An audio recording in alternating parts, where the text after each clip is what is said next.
Anybody here?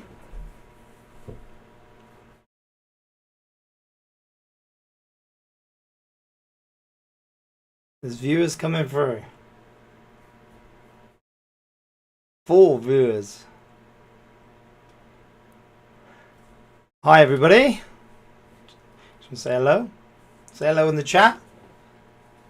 I'm going to be looking at some videos that I shot on Amtico. So on Amtico's mono, it was a bit of a pain, put it that way. So it's really hard for me to sort of edit the videos on this. So I thought if I do a live stream, I mean, I liked my last live stream. It was good fun, and I hope you guys liked it too. So I thought I'd do another one, and I'll just go over these videos basically of this flooring that I did. It was a while back because I've been trying to edit it, and my software's been playing me up a bit. It kept saying that it wasn't like accessible, and I don't know why, because it's probably the frame rate of the device I was using. I was using a Japanese camcorder, and it was a bit rubbish. Hey, Blue, yo, thanks for the little shout there, mate. So yeah, I'm still very new to this old streaming lark, but it's nice to have people in the chat and people watching. Thanks guys for coming over. I might be really boring, and feel free to tell me. How are we?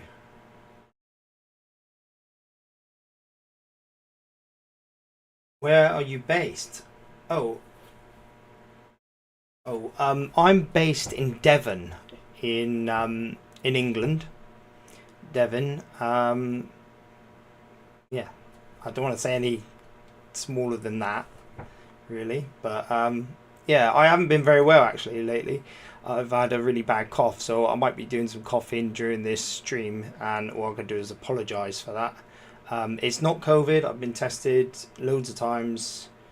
I've already had COVID, so it's nothing like that. But some people think it's pneumonia, but the jury's out with that one at the minute. So we'll find out down the line. I'll probably go to the doctors and see what he has to say about it. Any other questions?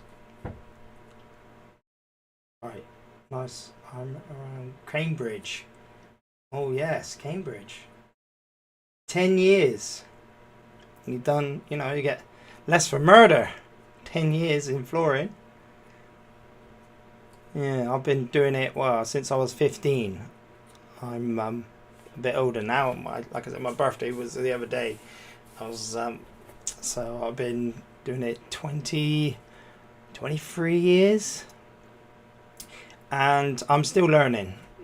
You know, I make these videos to show people that are just getting into it, all people that have been doing it a long time. Yeah. So he's been doing it a long time, and just showing them some little tricks that I've been doing. So here we go. Make sure no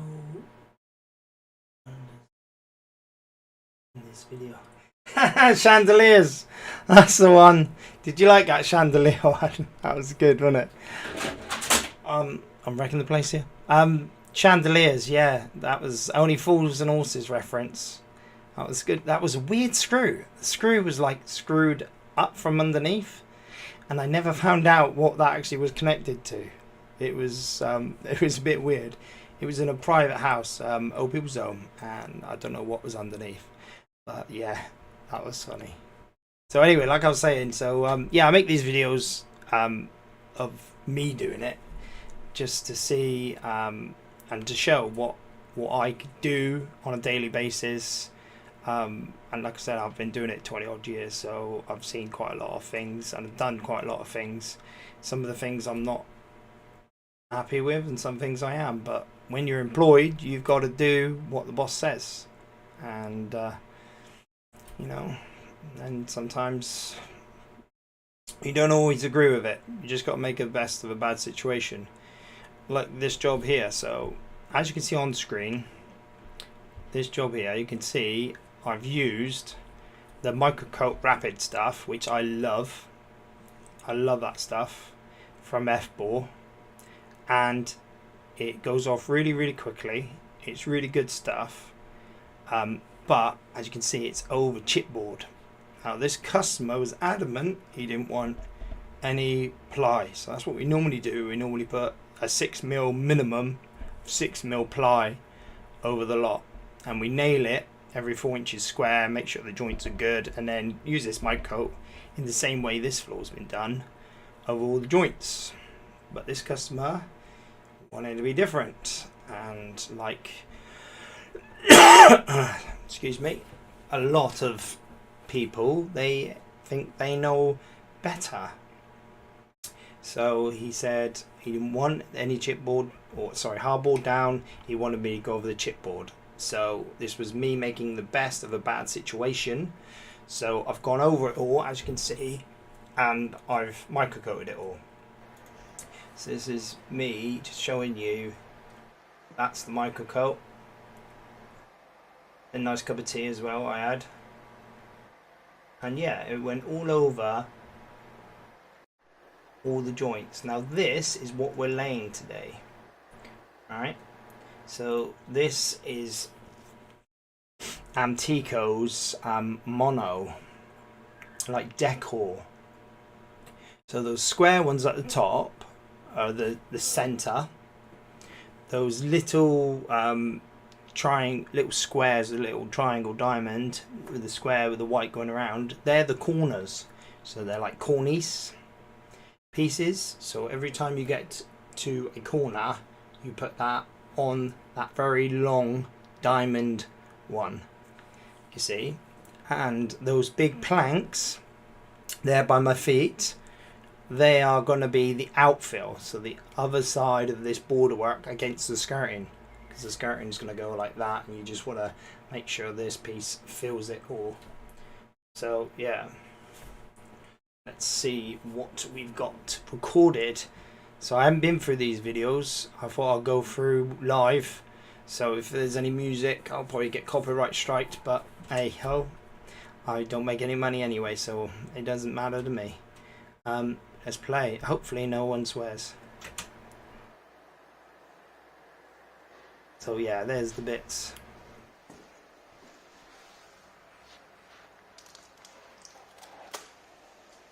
And they got like a plastic film on top, so the plastic film holds it all together, because all these little pieces are separate. So the big black pieces, the little square in the bottom corner, and all the other squares and the little diamonds, they're all separate pieces. So the little bit of plastic over the top, like sticky back plastic, will basically hold it together while you chuck it in the glue.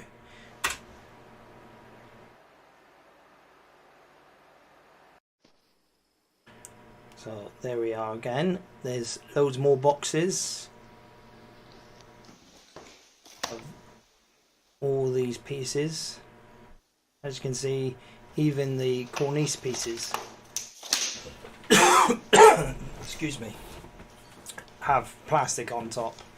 So there I am, look, I've already started. I've laid a straight edge on. There's another cup of tea. And I've laid right through the centre. It's a bit of a mess, isn't it? Here we are, look.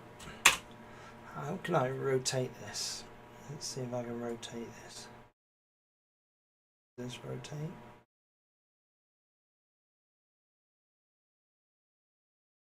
Oh. Well, I can't rotate it, unfortunately, so you might have to look on the side. But that glue that I'm using is basically HT Extra. I love that HT Extra stuff from Amtico. It's so good.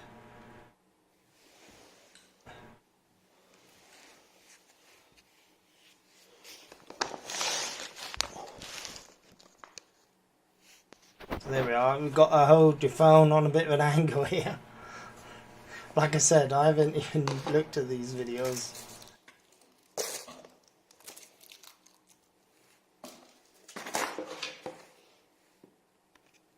I'm trying to angle. I can't believe it's on the angle. Like I said, it was a bit of a dodgy camera.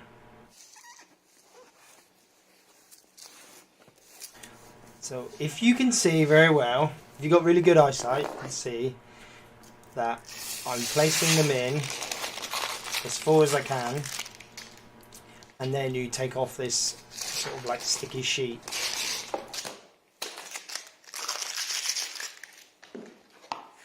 Now I'm taking these rectangles out and making sure that the sides are aligned. What I mean by that is, let me see if I move the camera. Don't. This is so annoying.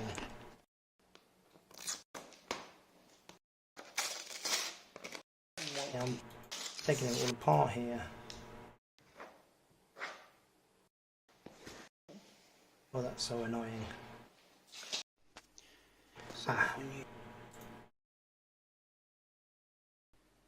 So when you put this design in. So when you put this design in, yeah, what's it gonna say? You've got to make sure you put this. That's the one. This in. If you don't. So what I'm saying is, you put this big black rectangle on, because if you don't put that big rectangle up there on, this white piece and those pieces there, those triangle pieces, can misalign, you see. So you put that side bit on, which doesn't come with the design. You only get one corner of the design and the centerpiece, so you have to steal the other side off another one and just put it in, and then you put the white corner one in, and then keep going with putting the corner piece in with the design, and then the black rectangle, and then the white piece. You see what I'm saying? So it's very hard to sort of like articulate how to do it. Sorry for the last video because it was a bit rubbish, wasn't it? You can move.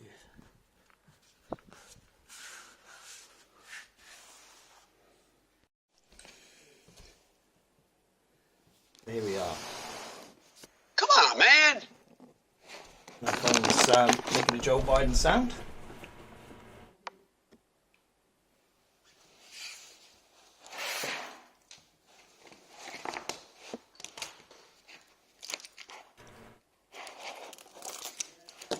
So as you can see, I've glued right up to that line, and you can see the line there. That is where the border starts. So my main objective on the first day is to get the bulk of the design in and done up to where I'm going to cut back, because I do my centers first.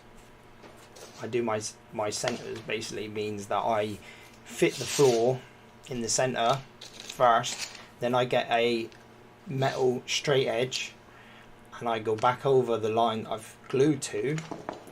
I cut that back and then I put the border in.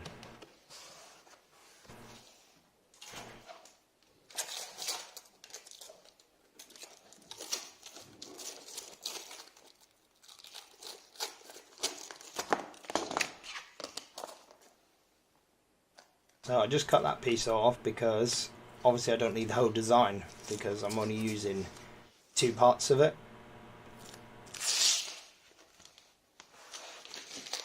You should always take the polythene off as soon as you put it in the glue, because then you can jiggle it about. If the polysteen's on there, it'll hold it together, and if it's moved with the little bit of polythene on there, then you'll never be able to push it back in line.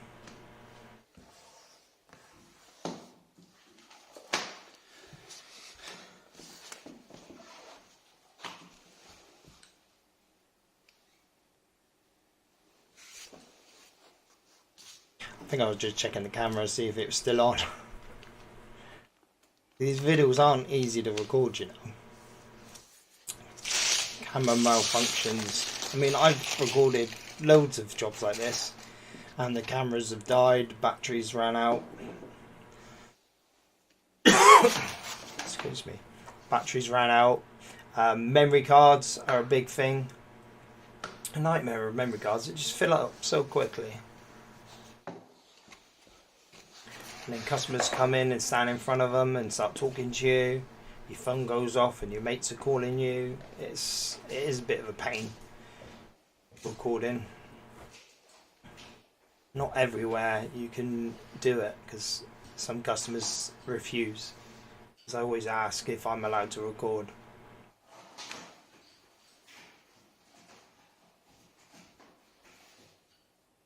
But this design is nice. I do like this design. I wish I could afford it, but I can't. It's quite expensive stuff. Right, let's see where I am. Here I am. I'm back.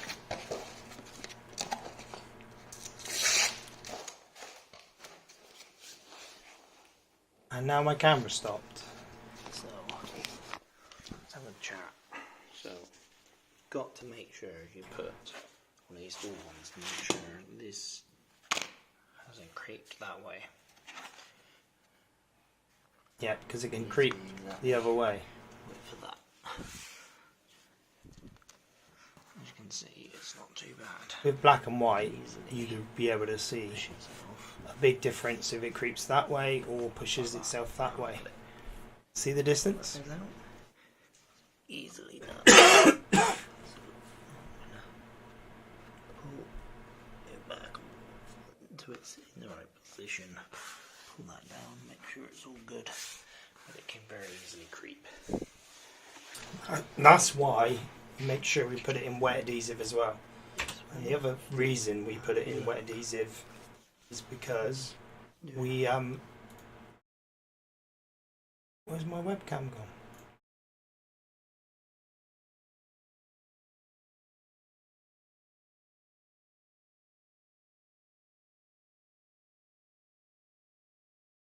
Two secs, guys. Technical difficulties.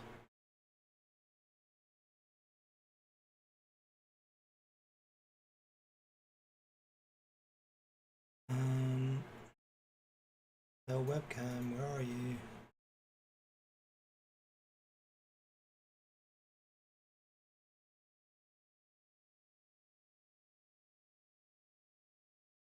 There we go.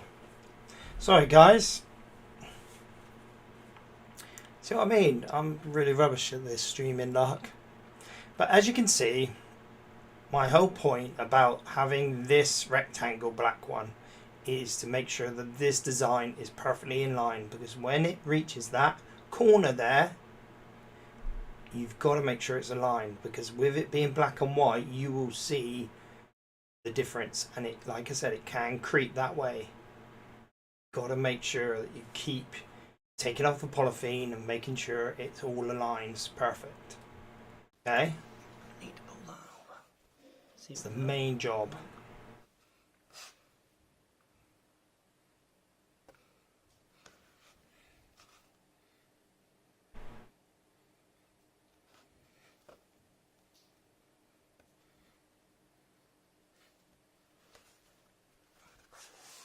That's all good. Alright. Now, we can make that one out of bits. We're going to make this one out of bits, like I just said, because I've got loads of the top one. Bits left over from chopping the top of that. I just said that. I'll do this one-handed. Got my other camera. There, and then that was the bit that come off of there. So the bit that come off of there, that could be the middle bit. Which is normally a full one, you know, it'd be a big square, so that's just off cut. Then In a lot of these videos you hear me talking really quietly, and that's because a lot of customers work from home.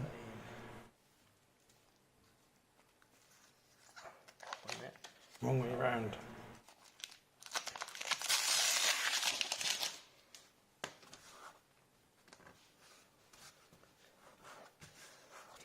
There's that one.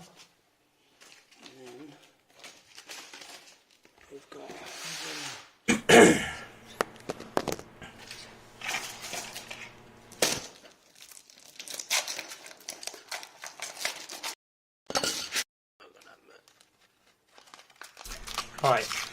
got a question. Right, the question is, all right, from Pat. Because you laid it on chipboard, does that void the warranty of the product? I would say if you get an issue with the product, so say this product for some reason starts popping up and they find out that it's the subfloor that's giving up the ghost, then they won't replace it. That's fine. You know, they say, yeah, you shouldn't have laid it on chipboard. But if they come back and say, and you say, oh, it's discoloured, or it's it doesn't clean up very well, the sort of like the lacquer that they put on it, the polyurethane coating isn't up to standard, you know, or anything like that, they'll replace it whatever it's over. It's only if the actual subfloor does adversely affect the flooring. Now, it's the same with even ply. If you put down ply and then the ply gives up the ghost, because, you know, sometimes you get a dodgy batch, they say, well, that's the ply, nothing to do with our product. It's like car insurance, you know, they're fine anyway, get out of it. But Amtico are pretty good, and if it's their product over whatever it is over and there's something wrong with it, they replace it whatever it's over, you know. So I don't think it voids it if it states in there, you know, it must be over this or it must be over that. I'm sure that even when they come out and see it, and if it's their product that's at fault, they will replace it whatever it's over. I've had a lot of chats with Amtico stuff, Amtico, you know, their reps and stuff, and I've asked them similar questions. You know, yes, this job was a nightmare, like putting it over chipboard. I wasn't happy, but the customer's always right. Boom, boom, boom. Do you believe that? I don't believe it. But, you know, you can only do what the customer wants, and it was annoying. Like, I had arguments with the boss and said, look, you're taking the mick. But he was like, well, that's what the customer wants, and he's happy to have it, and as long as the floor fits, that's as far as I can go with it. Isn't it? Really? Just doing this one anyway.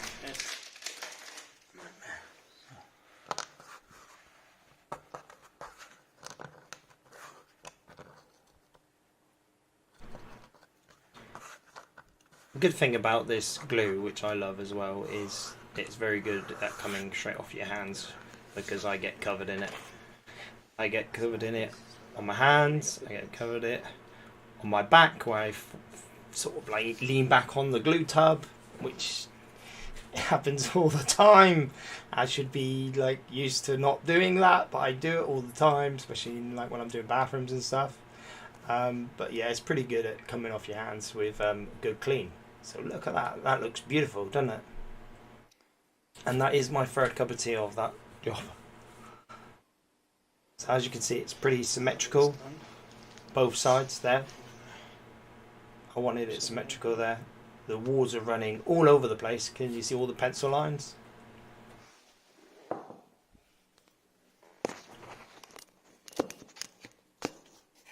It's going to fall over in a minute. I think I'm holding it against the cup of tea there. If I ever work in your house, I have a cup of tea, milk, no sugar. That's the best way to get over and to get on the good graces of a floor layer or a carpet fitter, is to make sure that you've got a nice cup of tea. See, this is a better angle, isn't it?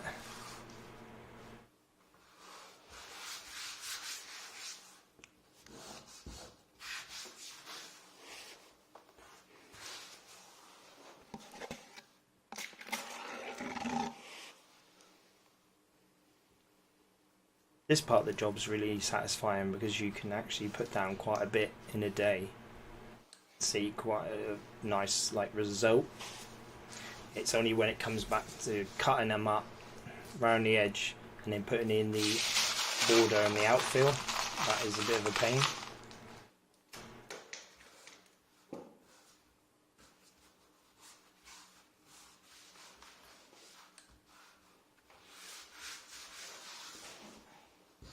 Oh, if you're watching this and you're not subscribed, subscribe, please.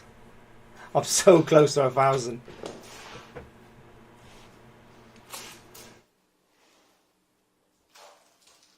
%98 of people aren't subscribed. That's crazy. Was it 96? 96, I think.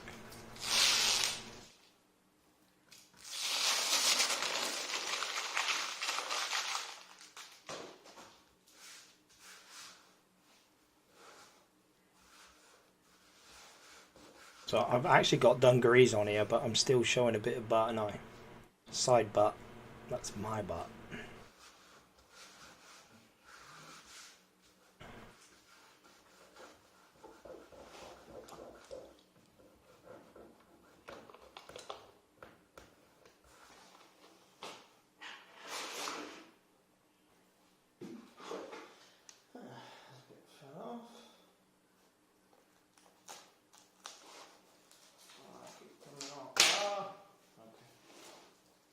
Sack a juggler.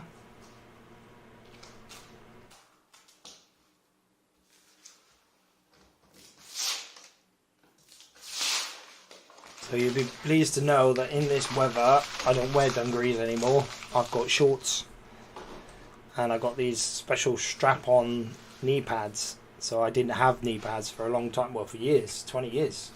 I did have knee pads, but they were built into the trousers. They're the ones that little peas in them, little beans, whatever you want to call them. So they were like little padded bits in your trousers, and I had that for a long time. And then I started wearing dungarees, and the reason I was wearing dungarees is because I had a few complaints of some. Hello, Vlad. Hello, mate. Nice to see you. Thanks very much for coming. So yeah, I had a few complaints of some ladies that I was basically mooning them, showing my posterior in their house, and they don't. Yeah, nearly 1,000 subs.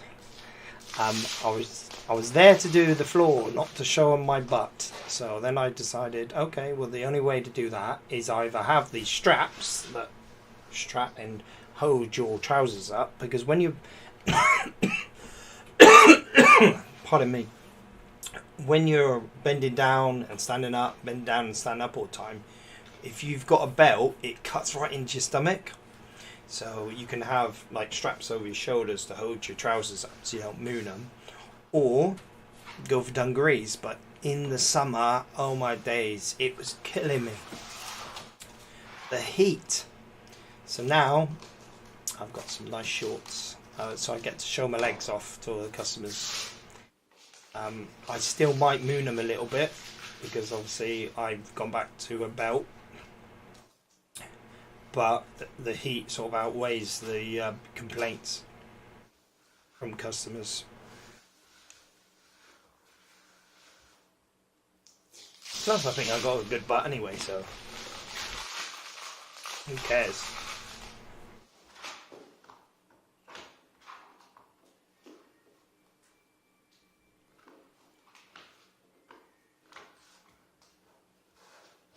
So as you can see, I've nearly done that whole row now, and I'm just checking it, making sure it's all good.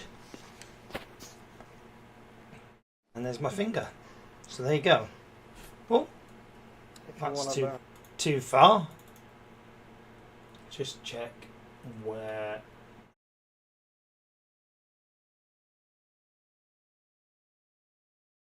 we are on the videos. So I will get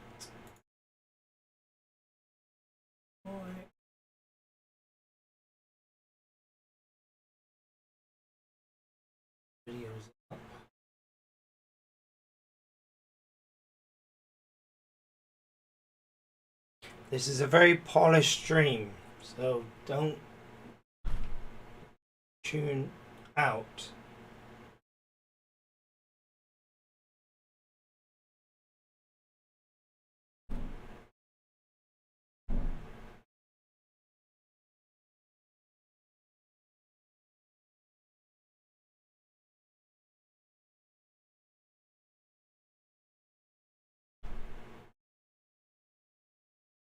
Well, isn't that annoying?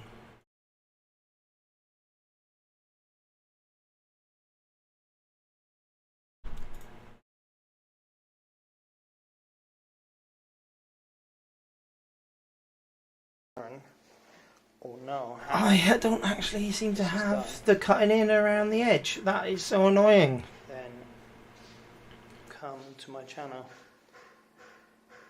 on YouTube. What a EGGY bit of a Fits. damp squib that it was, Now, eh? if you come to my channel, I will teach you I'll teach you. how to do everything. How different. And even There's, how to lay you can this. take that to the bank. Putting together a video of how this was done. I so thought I had all the so you can do it yourself. I had all the Like floors like this. videos of doing the border. And you're looking for something like this, then check out the channel and don't forget to subscribe, baby.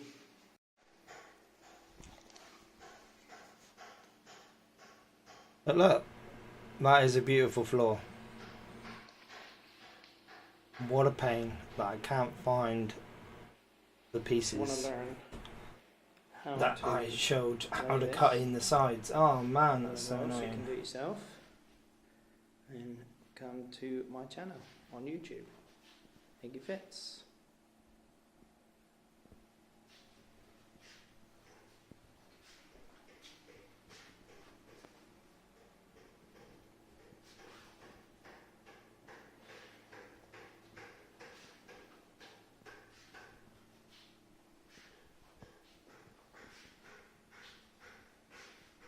I'll show you everything on there. Don't forget to subscribe. And we're back to the beginning again. So that is annoying, isn't it? I took the eye on that.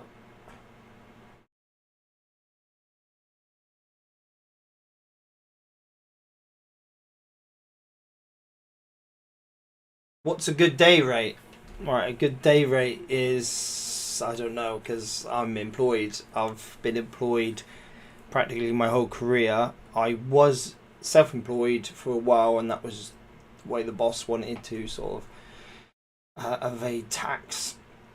So he made me, I was still learning, he made me basically a self-employed, and he said basically keep all your receipts, keep everything that you do, and I'll do your tax return for you. And he took the receipts and used them himself and said do the tax return yourself, and I had no receipts, so I copped for the lot. And yeah, I paid through the nose with the tax, and I was only learning, so I wasn't on much money at all. But I think a day rate for some of the subbies where I work are probably about 150, 160 really. That's at the max really, but 200 is like really good. Yeah, but not for in Devon. Not for in Devon, definitely not. Definitely not. Alright. What can we have a look at now? Because I've just totally like ruined this whole stream, haven't I? Ridiculous. Oh. So this is a floor that I did, and I basically leveled it up. And what I mean by leveled it up is, see that bit of the floor is wood and this bit is concrete. I basically made it so you couldn't see any difference.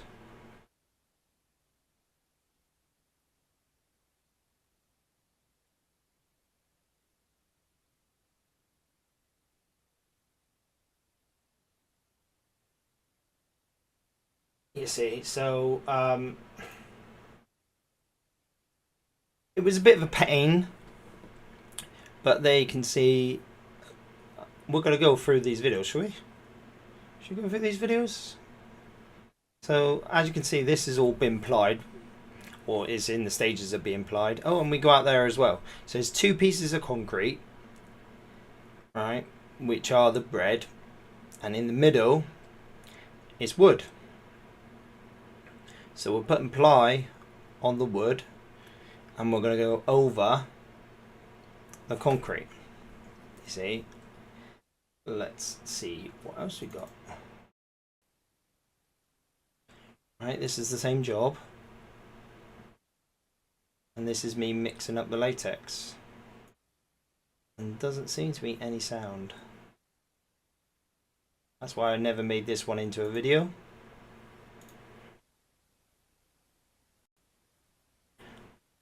So here I am. I think this is just the first coat of really thick mixture.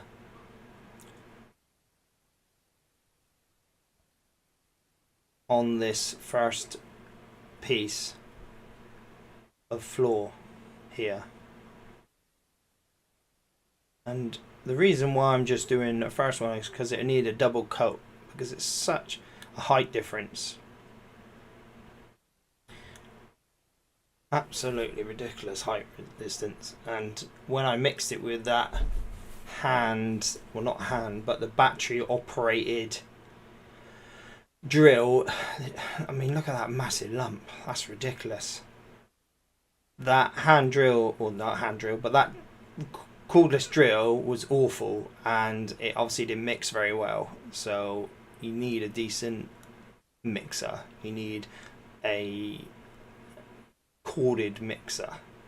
This was just absolutely disgusting, but this was just to try and get a first sort of build up of level, as I remember.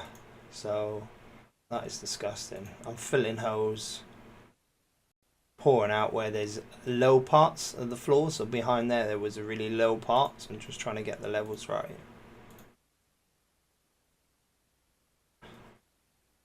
So yeah, there it is in all its glory.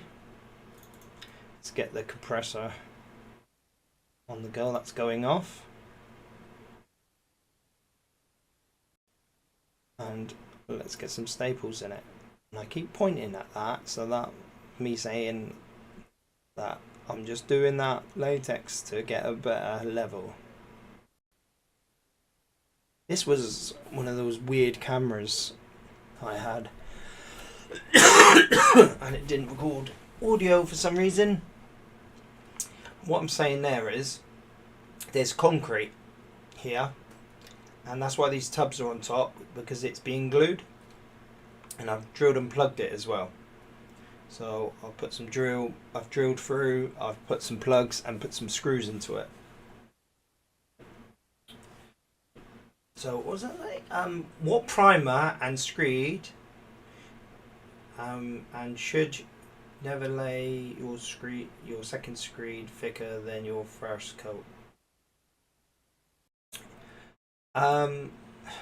You're probably right there. You're probably right when you say that you shouldn't leave it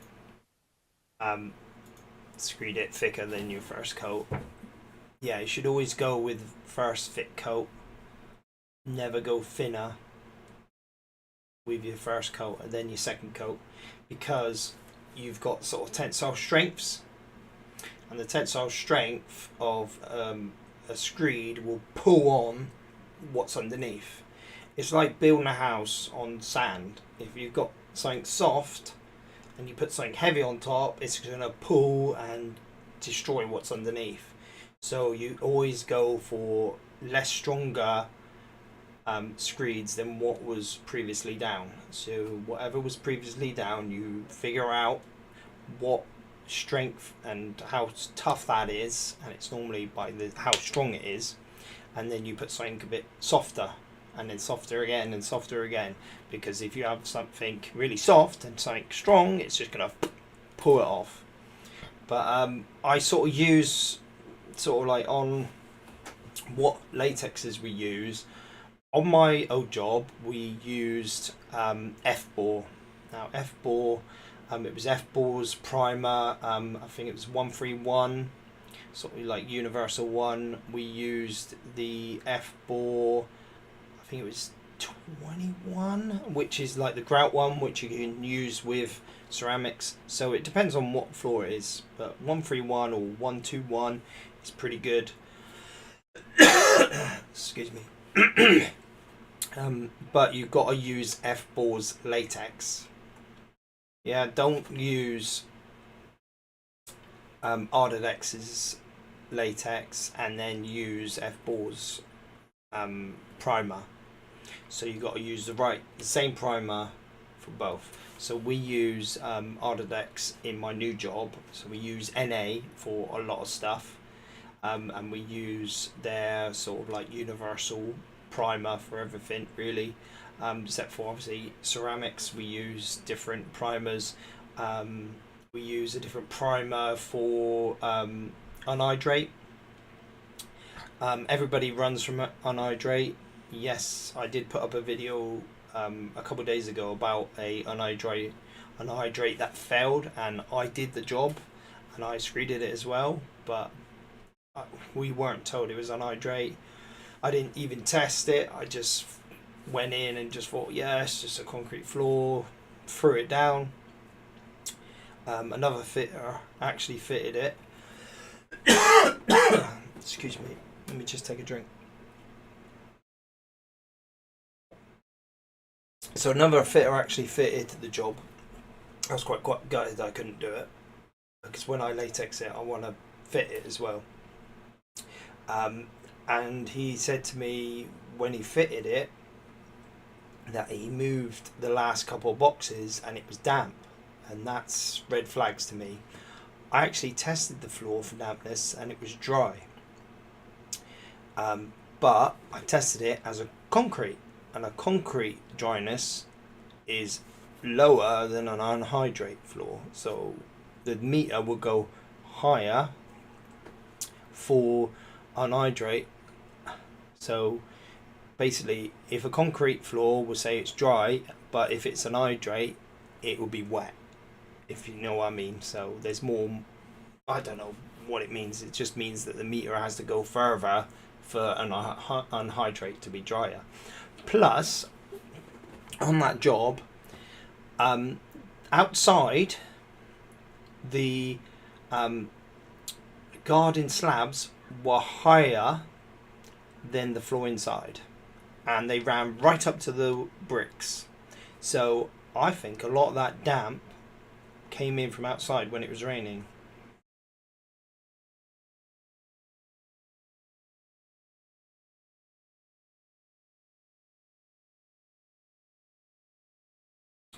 You're right about that. But the thing is with floor layers, so what he's saying is basically is, why do we have to test for moisture? It's sort of like a builder's job. Why do we have to do it?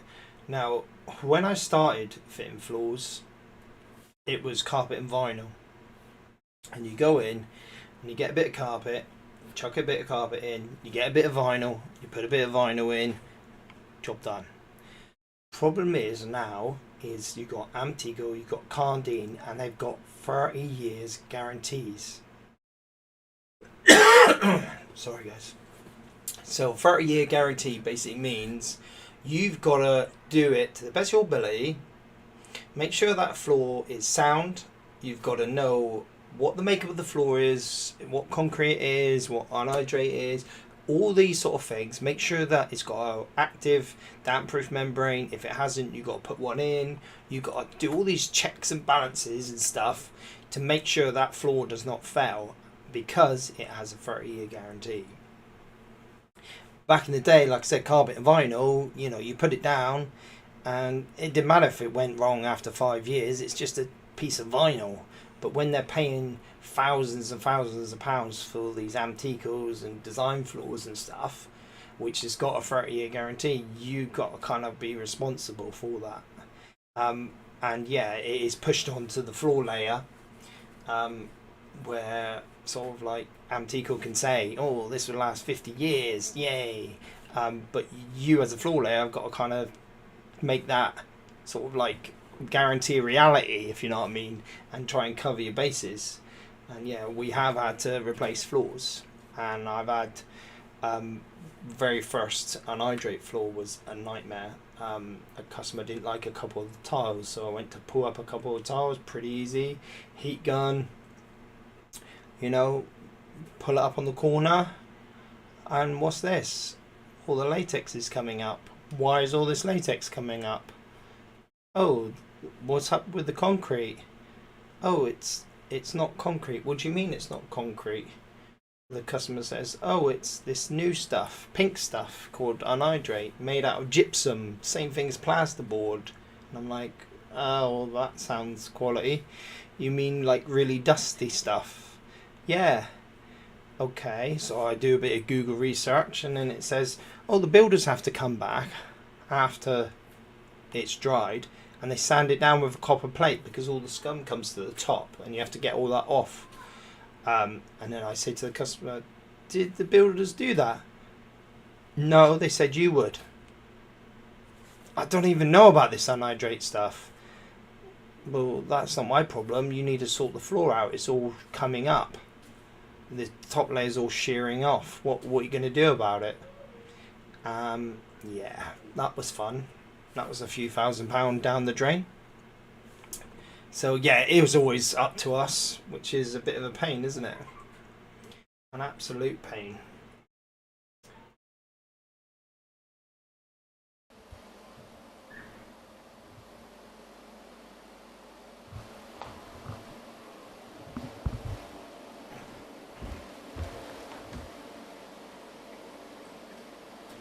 So this is a revolutionary tool that I love. I say revolutionary because we used to use our hands with ring nails back in the day. I remember doing thousands and thousands of them. And this is a compressor.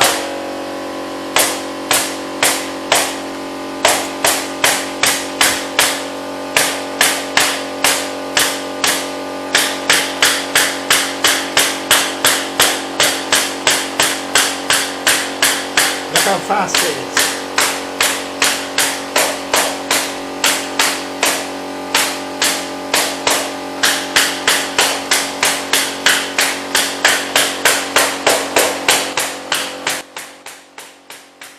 Bit loud, wasn't it?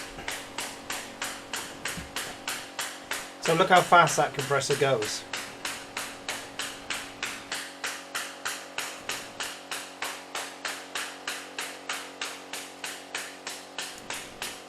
As fast as your finger can pull, it will fire. As long as the end of the compressor, sorry, the gun is flat on the floor. So we used to use ring nails and just go around with our hands, and oh my days, my fingers were black and blue by the end of the day. And then we we got this new thing, which was a mallet stapler. So you get the actual thing and you hit it with a mallet just to shoot it down, and it was brilliant. You were like, wow.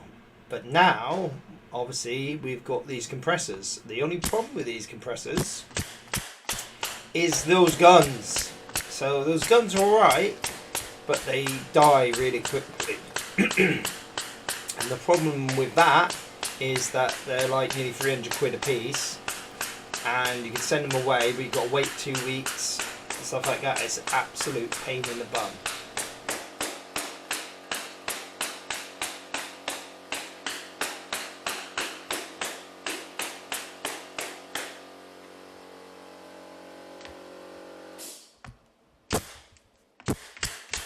You're right about that. MB floors, you're right about years, waiting for years for things to dry out. You are right. You never get rid of damp. The other thing with damp is that you might have a dry slab, but when the plaster comes in, they're going to chuck loads of dampness on the wall. they're chucking plaster and stuff, and that damp's not just going to come out and fly away. It comes out and drops into the floor. So, you know, damp is a nightmare. It's a bit of an issue with floor laying.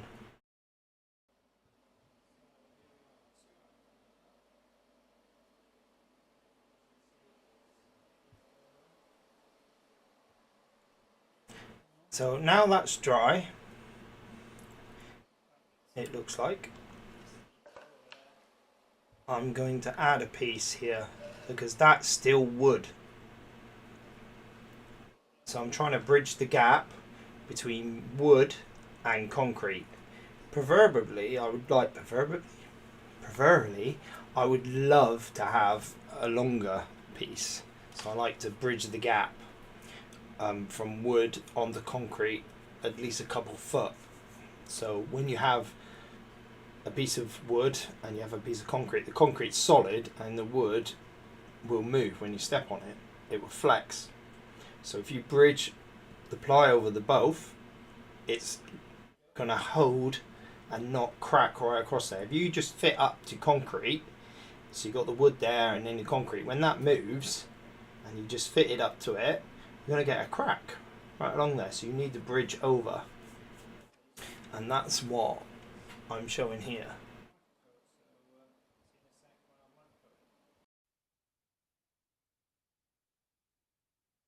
And this is one of my favorite stuff, which is microcoat. I love it. Obviously there's feather edge as well, which is Latex.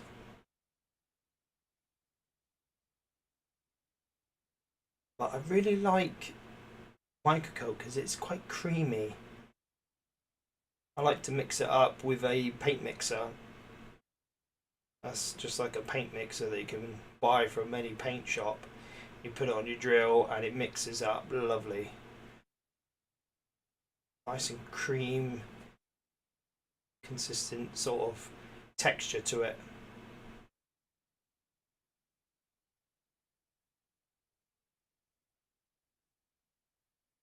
Yeah. There you go. So you want to, the sort of mixture you want is sort of like, I like it, sort of stiff, sort of like toothpaste. Sort of consistency of toothpaste, which is pretty good. Obviously, if you want it to go off quicker, you makes it a bit thicker. And if you're trying to do like a lot, so some floors are all over the place, like even the ply, and you can microcoat the whole floor. So if you've got undulations, if you use a microcoat the whole floor, you can get rid of a lot of the undulation.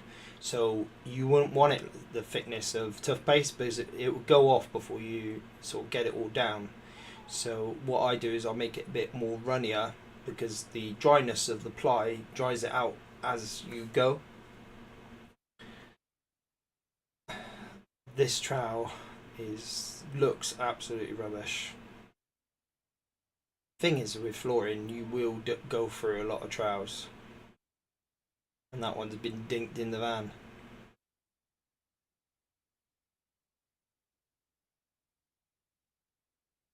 Can't see it on camera. There's a dink in it.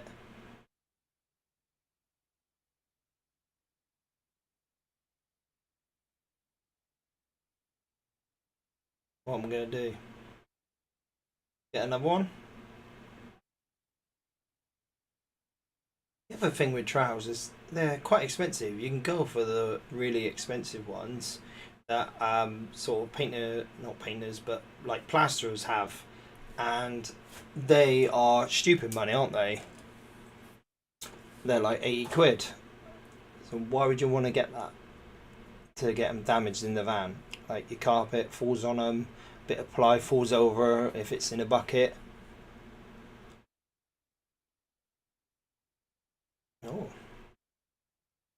And this is how I'm going to fix it. With a bit of sandpaper let. Try and get those dinks out. Because what I think happened on this occasion, it was a while back, probably about 2 years ago. I think some ply fell on it in the van which is very regular thing.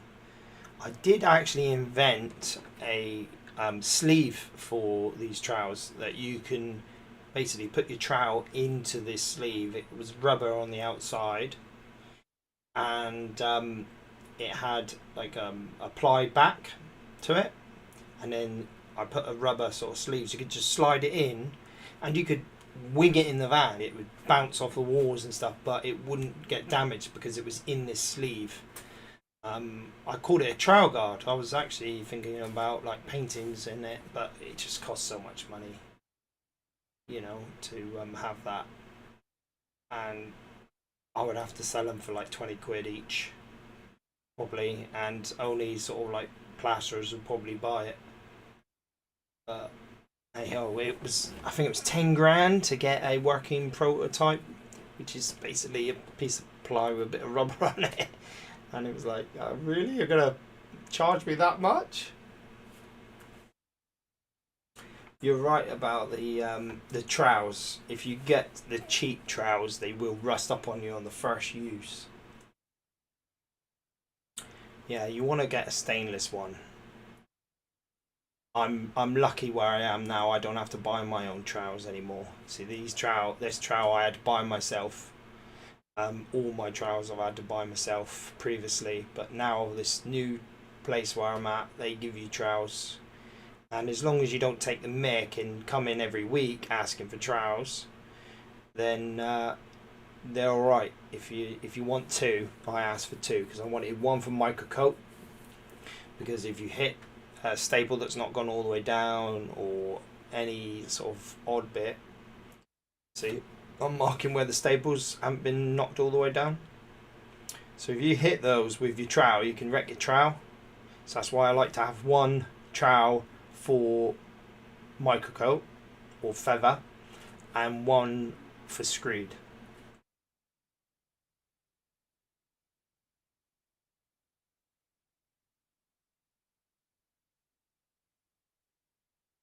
And at the minute I've got a I think it's about 2 foot, a 2 foot trowel for screeding, and I've got a foot trowel for microcoat.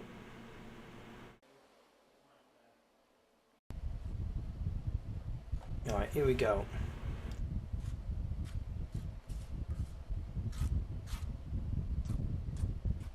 Now what I'm doing here is I'm ramping out this edge of ply here, which is on that concrete.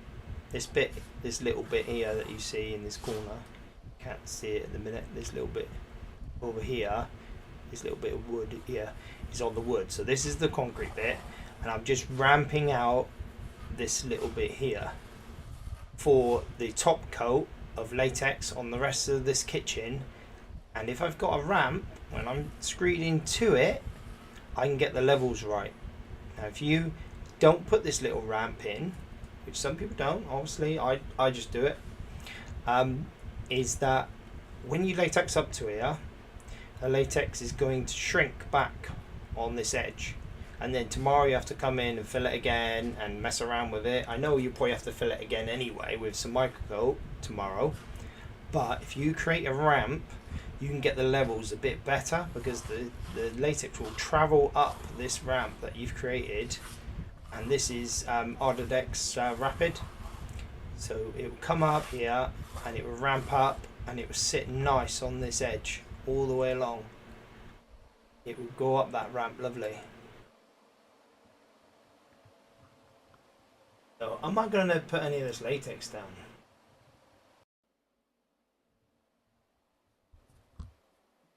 Here we are, the main event.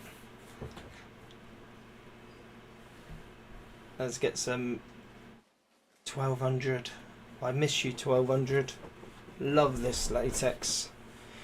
This latex can go over anything, do anything. I just love it. It's a universal latex. It's mostly for like glue residues. So if you've got, say you've got concrete down and you want to make it nice and level, or nice and smooth for a vinyl, and you've pulled up a carpet and it's got old glue down and bits of fluff and stuff, you can use this over it and it won't reactivate the glue.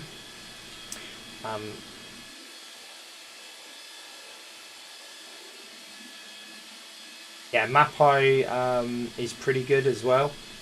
I like Mapai products. The renovation stuff's really good, but I think that's water mix, isn't it? It's not the best for if you put water mix over like adhesive residues. It's not the best because it can reactivate the glue. If you put it over sort of like F3 glued down carpets, it will reactivate it. It will reactivate 44 and tackifier. I actually used this 1200 for the very first time in a community hall, and the community hall had it had carpet tiles down which were tackified. So tackifier is a glue that stays tacky, so you can put down carpet tiles and then you can pull up one. Say if you drop your coffee, you can pull up one and put another tile down in its place, because the glue underneath will stay tacky, and you can do that, and that's why they're made. But obviously it stays tacky, so we needed to kill that off, that glue, because we were actually replacing it with some Ultra, some like safety flooring. It was the wood look, it was the FX range if I remember rightly. So we had to put this down. This was, you know, what Mapai said, not Mapai, F-Ball said to use, and we used it and it was perfect, absolutely perfect. And when we sanded it, it didn't sound hollow at all, because you know you get that sound of hollowness and you're like, oh no, it's separated, there's a gap there, but it didn't. It was solid as a rock. And since then we used it on quite a lot. It's quite expensive. I think it's like £30 a unit, because it's a bag and bottle, and I always like to use bag and bottle. Apparently the reason why the UK use a lot of bag and bottle, and the bottles are they're like rubberizing agent, and the rubberizing agent help it to have flexibility. And the reason why we use a lot of it in the UK is because apparently the UK owns a lot of the rubber plantations around the world. Who would have thought about it? So they obviously probably give companies subsidies for using their rubber sort of product, because, you know, I don't know, maybe it's needs to be used up, I don't know, but apparently that's why. If you go to America and places like that, a lot of they use water mix, but I would say probably water mix has sort of like a rubber sort of powder in it, surely, and the water would sort of reactivate it. But there you go. The other thing about this latex, a lot of people say it's easier to spread. You know, I like screeding. I enjoy screeding, but a lot of people don't. A lot of people like the water mixes because they spread out easily. You just push them around and they sort of spread out. You can use the rake with them, and they spread out nice and easy. Ardedex NA is notoriously bad at spreading out, so you've got to be pretty good with the trowel, because the other thing with NA is that it's very hard to sand back. If you've created a lump, you ain't gonna sand that back. It's there for life. You have to sort of build up rather than building down, if you know what I mean. You aren't gonna sand down with NA. But like I said, this stuff is not as bad as NA for spreading. It's quite easy, really.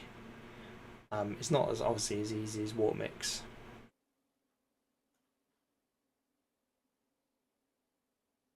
But it's good stuff.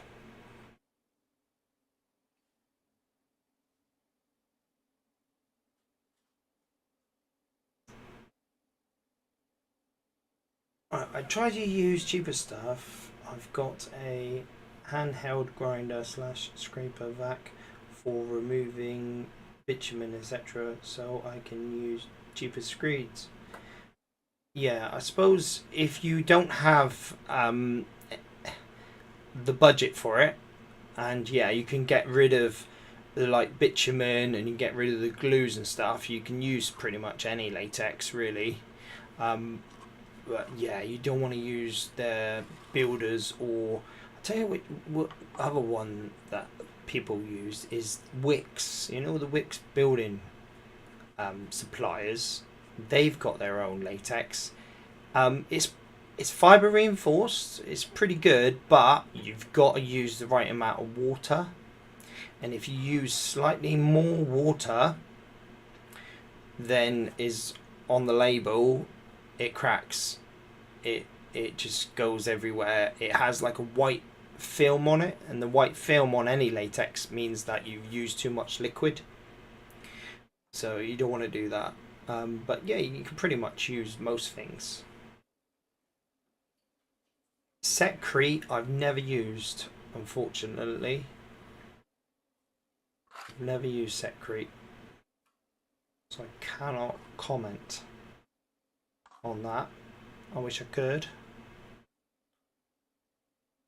Oh, that's the Wicks one. Well, there you go then. As I have used it. There you go. Yeah, if that's the one with the fibres in it, because they're quite big fibres, they're quite weird. Because like sometimes you have to go over with a scraper. Yeah.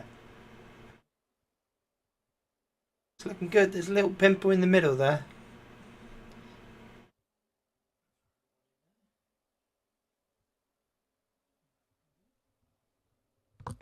It's satisfying when you latex rooms and you just look back and it looks like a sheet of glass. It's so satisfying.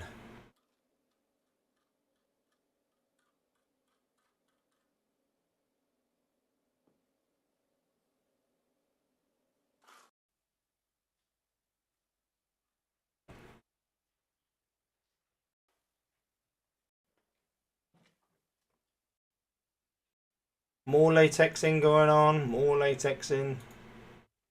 Ah, we finally got the roller out. Here's the roller, the spiky roller.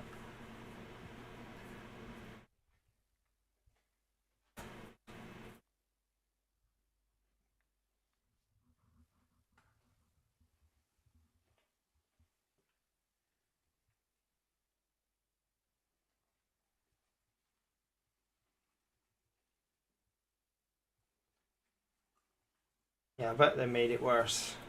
What a nightmare. Seems like you have to deal with a lot of problems. It's the problem when builders try and be floor layers. They go in and chuck a bit of latex down, think they're helping you out, which is nice, isn't it? I had a builder the other day and he got a water mix screed and he put it all over these old sort of like the old residue of ceramics. So he took up his ceramics and basically they had all those big lumps of glue, or whatever you want to call it, the grouty bits. Even with the plastic, he left the plastic little stars in, you know, all the sections that, you know, the spaces, sorry. He put, you know, left all those all over the floor, and what he'd done is he just got a latex and went over it, and he was like, there you go. But it was the really soft stuff, you know, the stuff what's got a bit of movement with it. And I said to the guy, I said, you having a laugh, and you? It's like, well, it's ready for floors? I was like, no, mate, no. So we had to chisel the lot up, because you could put your finger through it, you know. As soon as you got through the layer of latex that you put on, the sort of like the glue underneath that held the ceramics down is that sort of like mochi one, and you can put your finger through it and pick it out. And if you can pick it out, what we were saying earlier, like if you've got something really loose and you're putting something stronger on top, it's not going to happen, is it? It's going to fail. So you need to get it up, and that's what we had to do. Yeah, it was a bit of a pain, but we did it in the end. ripped it up, and next week hopefully we will be putting down some herringbone. So we have to fix that floor, put herringbone down.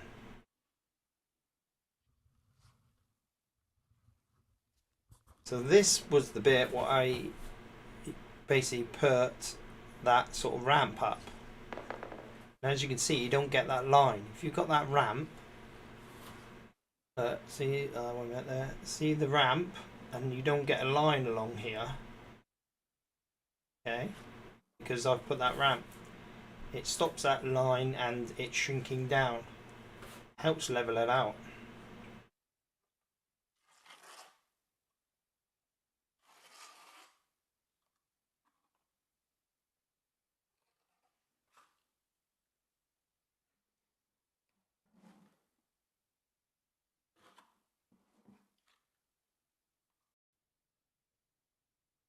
So there it is, all done. Let's see what we do. So the next day, I'd say that was the next day, I've got to sand this down.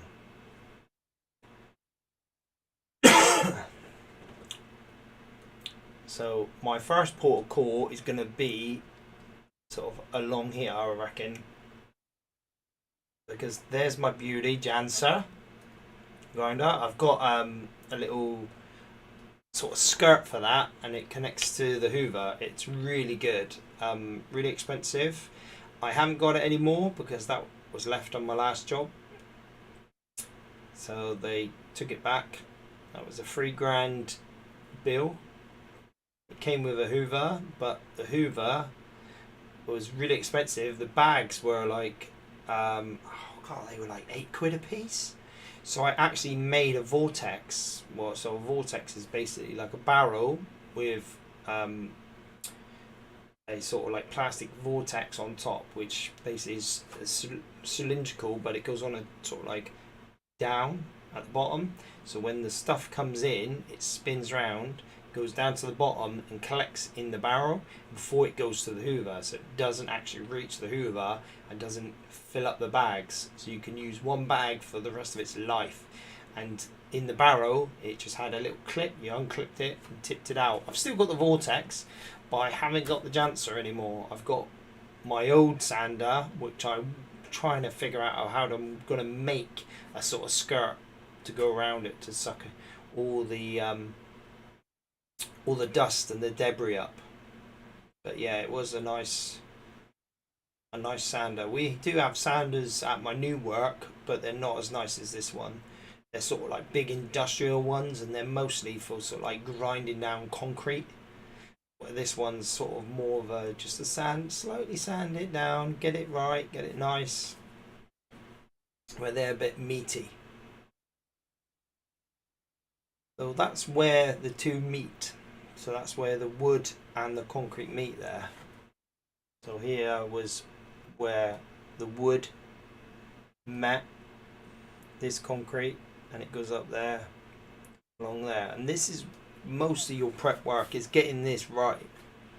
Taking your time, getting it to look as best you can. And I don't think it was a bad job. And this is one of these videos, like I said, I didn't want to make. Well, that's a good question. Do I use sanding discs or copper? So I think this one here was a sanding disc. I sort of alternate. So I do like the really fine copper one. But sometimes if your your screed, so say I've used a different one, like I think it's Floor Master's screed. That's a really soft one. If I use a copper, it will pull the screed up. So you got to use a low grit sandpaper on it. I wouldn't want to use the copper on the wood. So on this ply, see these bits here, I wouldn't want to use the copper on that. So if I had the sandpaper on this one, I could go over these joints as well. And I like to do that, especially if the floorboards are showing through, sort of like the undulations. Microcoat the whole lot, and then I use the sander on it just to take off that, because it will take off a bit of the wood as well at high points. So this is looking pretty good, isn't it? It's looking fantastic. Like I say, it's a lot of work just to get this floor looking right.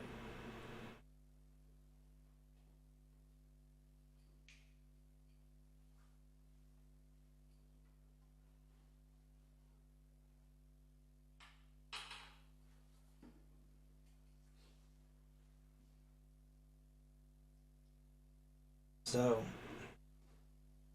as you can see, I'm priming it out. And that's because I'm not happy with the levels. As you can see on that bit of ply there, behind my body, you can't see it, and behind here, there's a bit of a difference. Let me just move myself. Can I move myself? You see that bit there? That's a low point. So I'm not happy with that with this job. So I'm priming it out, and I'm going to put another coat over the top. The thing is with this job, and with a lot of jobs, you've like I said before, you've got to get it right. And if you don't get it right, you're the one liable. And I want to make sure this job is as good as I can get it. So that meant was I knew I had another day on this anyway, so I thought chuck another coat on and get it good. You know, that's the best you can. Get some more primer on it and get it sorted.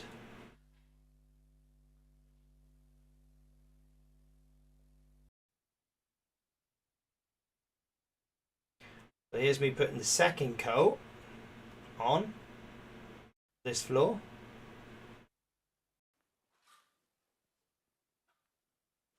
And I use the old method, this is the old method of putting silicone around where the kickboards go to stop all the latex just disappearing down the back there. And what I mean by old method, what I use now is I use tape. So I spray the floor and I spray the legs, spray the legs, and I put tape. And I put tape up here, so I stick it to the floor and it goes up, and it stops all the latex just coming out through there. Some people use gripper, so they'll stick gripper underneath here to stop all the latex disappearing underneath the units.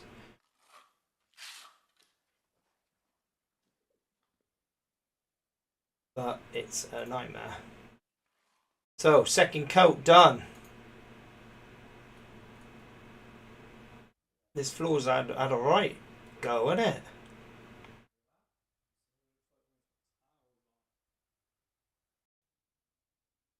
Right, next day again.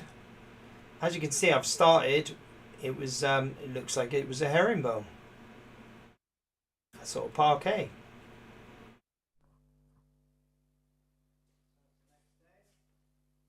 Over here, look, parquet. While that was drying, I carried on. So let's sand it down for the second time. That looks pretty good, doesn't it?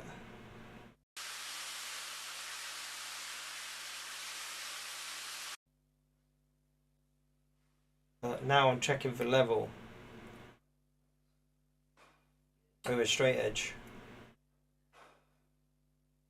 You'll never get it perfectly level. Sometimes it can be higher than the skirting.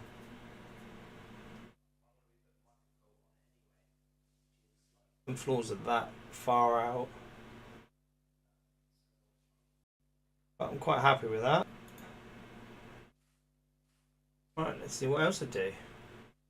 Might actually get to see some of this floor put down in a minute.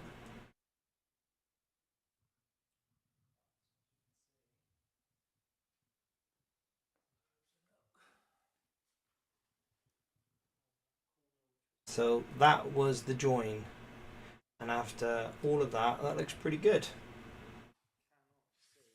Let me guess, do I microcoat it? Yes, I do. Look, I've put more microcoat down. This join was a nightmare, an absolute pain in the bum.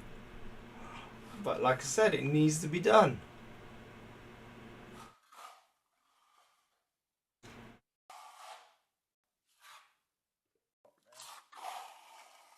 Obviously dropped off there around those units.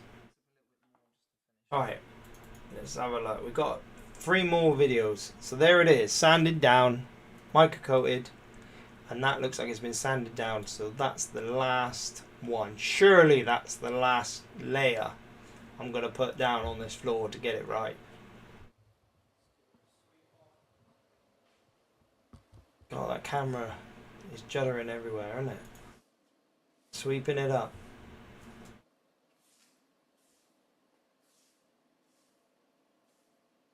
It might seem a lot of work because that was like, what, 2 days worth of work just to get it right? It has to be done.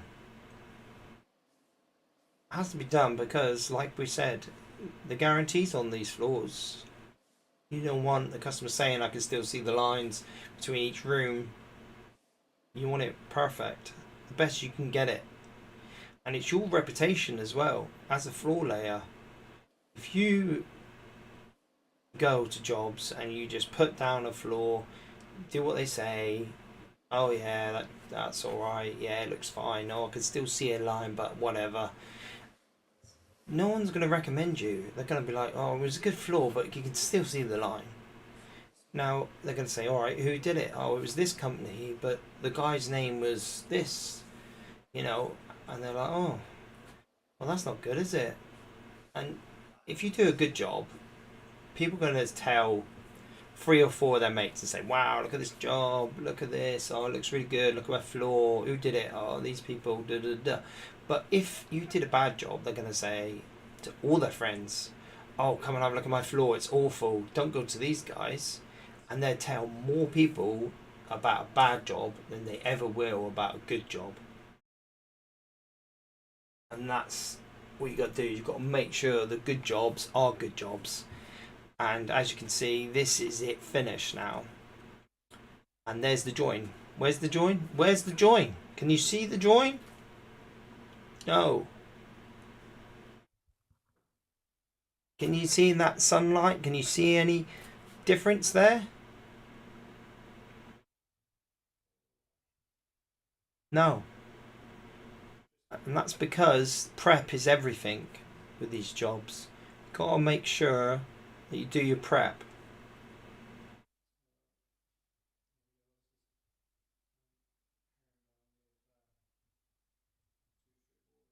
Yeah, there are bad fitters out there, but you're only as good as your worst job. And if you've got the time, do it. I always do it. And my last boss used to say, oh, you mess about too much, just get the job done, I want it done. Because all he's thinking about is his money, but I'm thinking about my reputation. I'm going to do this job to the best of my ability, so when people say who fitted it and they say, oh, EGGY FITS fitted it, they're going to go, where does he work? Have you got his number? We need stuff doing. But if they see lines in floors, they're going to be like, well, I ain't going to that guy. You're only as good as your last bad job, really.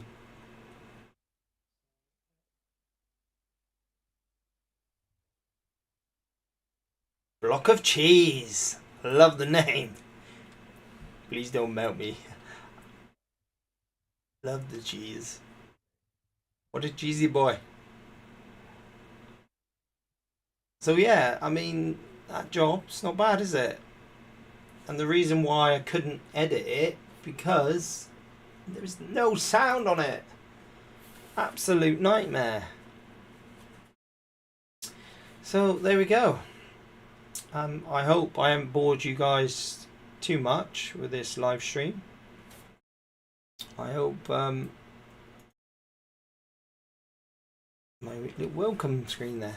I hope you've enjoyed it and rabbited on too much and coughed down your ear too much.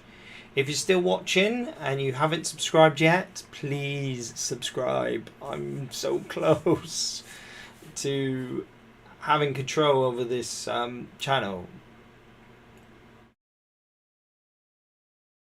You can listen to me the whole day, even with my bad throat.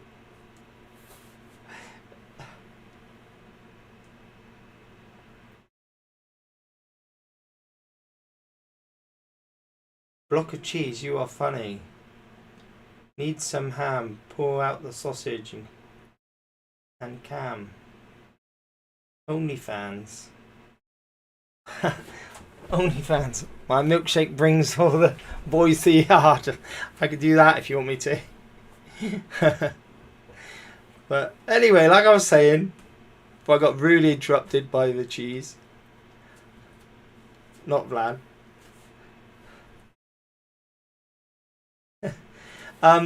Thanks very much, everybody, and I really enjoyed this, and I hope I haven't bored you too much. My next live stream, I probably will need to do a bit more setup, and what that means is